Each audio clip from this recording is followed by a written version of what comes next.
It's been a while, I know. But it's been Ramadan, so, I've been fasting and all that stuff. So, Jupiter's Legacy. Let's begin. BAM! Man, I missed this. Let's go.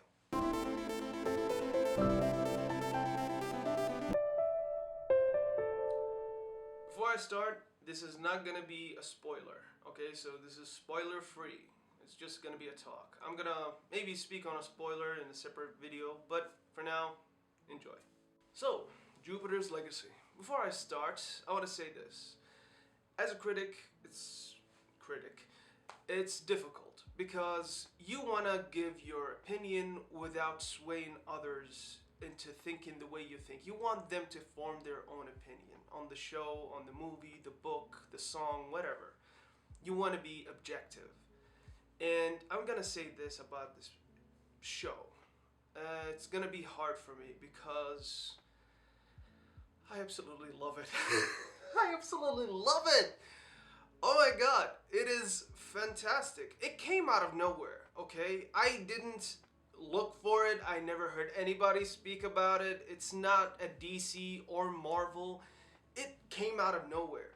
And it really shocked me because I'm usually avoiding comic book TV shows unless I know what's the main protagonist or what is the story about, because lately there's been a trend of just comic book movies, TV shows, just spin-offs, unknown Marvel or DC character that comes up, and for the most part they've been okay. They're not amazing, but I got tired of it.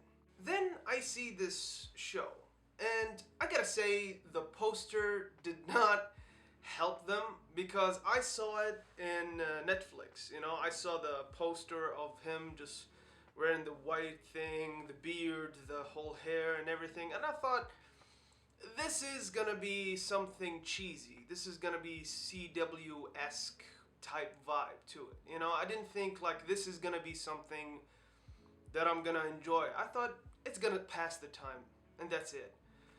So I watched the first episode, and up to the middle of it, it's pretty typical, superhero drama.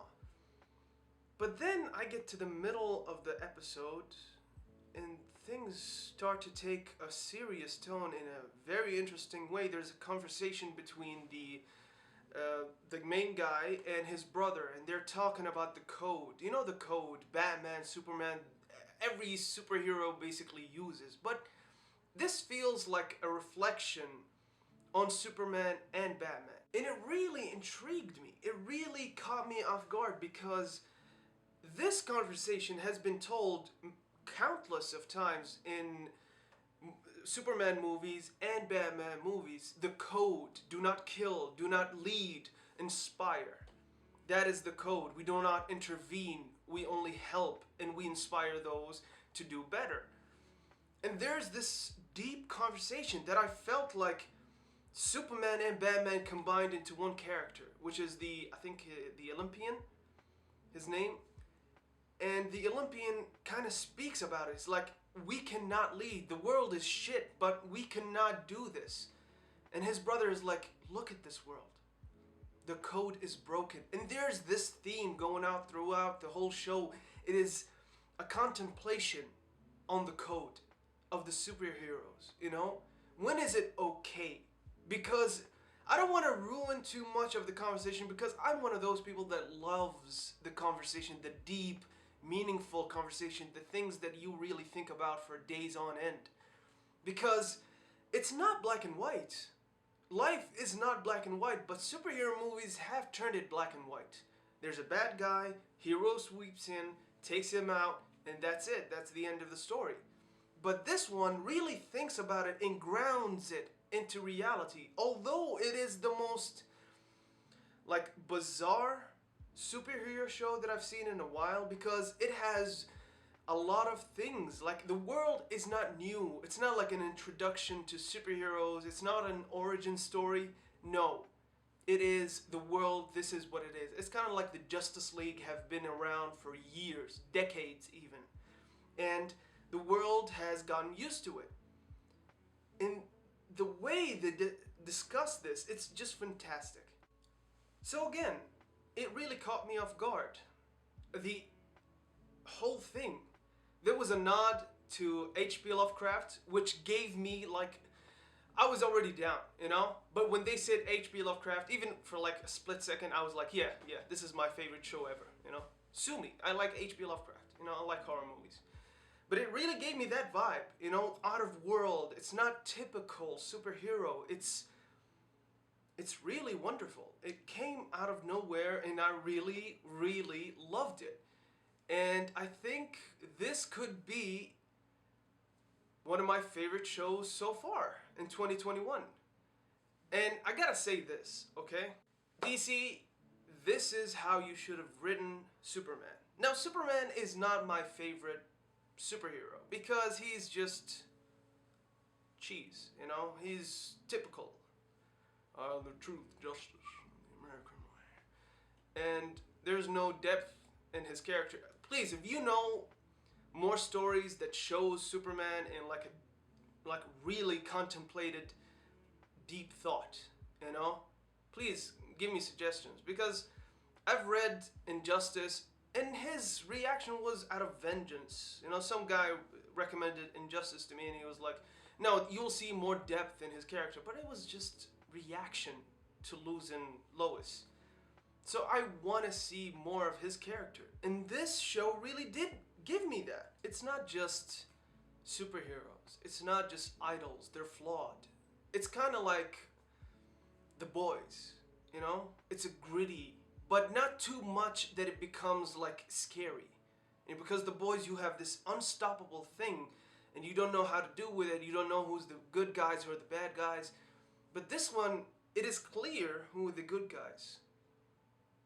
But they are struggling with reality that we all live in, which makes it more interesting. It makes the people, the everyday people, feel involved more and more because it is their stakes.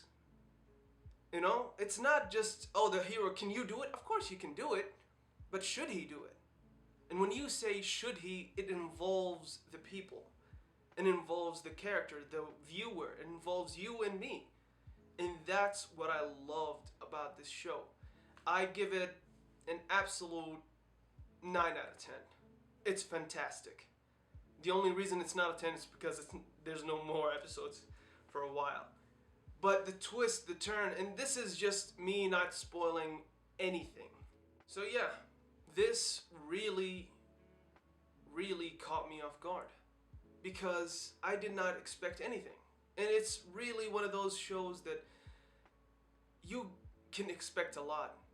You know those shows you see and you're like, you can predict who's the hero, who's the villain, who's gonna die, who's gonna live. This is not.